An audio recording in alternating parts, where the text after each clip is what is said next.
Good morning, Deborah. Good morning. Um, yes, my question has to do with meditation.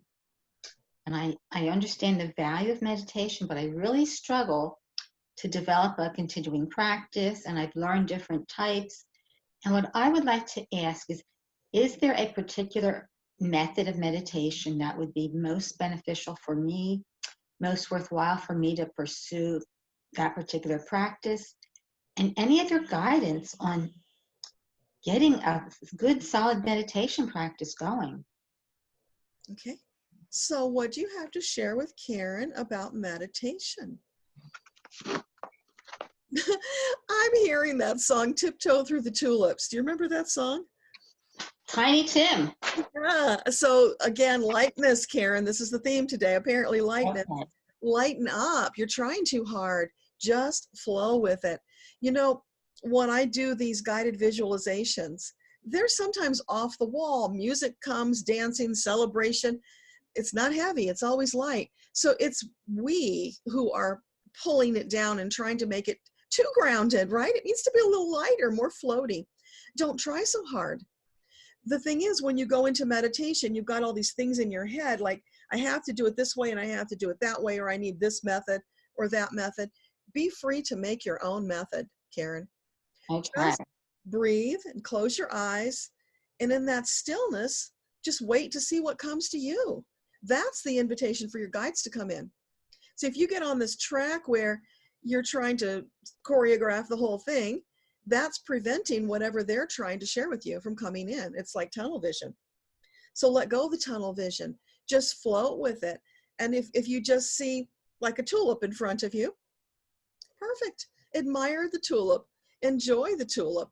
Inhale the tulip. Let all your senses be engaged in that meditation, whatever comes. And just have fun with it. Be playful. And then soon you'll find that more images will come, maybe more sights and sounds and feelings. Who knows? Because all of our experiences are different. So let go of the tunnel vision and allow them to bring you a delightful meditative journey, because that's what it can be like.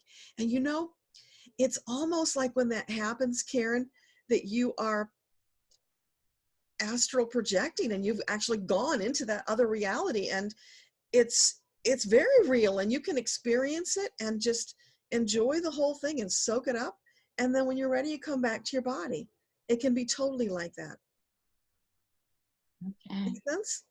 Yes. And it's so not like me.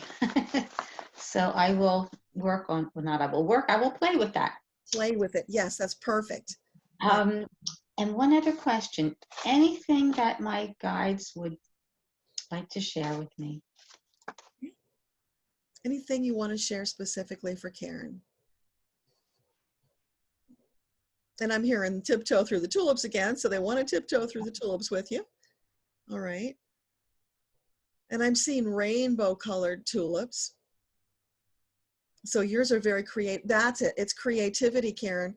More creativity. Because yours are not solid colored tulips.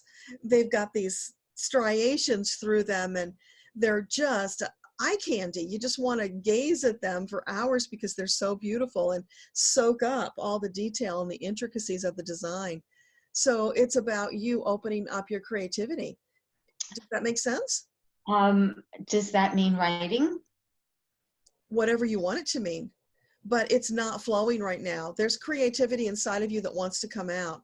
So if it feels like it's writing, do that, but also experiment with other things. I'm seeing painting for some reason. And that doesn't mean necessarily literally, but it's like, Yeah. it's you painting your own palette, your life. Your life is your palette. And so splash more color onto it. Okay. Thank you so much, Deborah. Does that make sense? Yes, and thanks to my guides. Yeah. Okay, yeah. So play with that and let me know how it goes. Okay.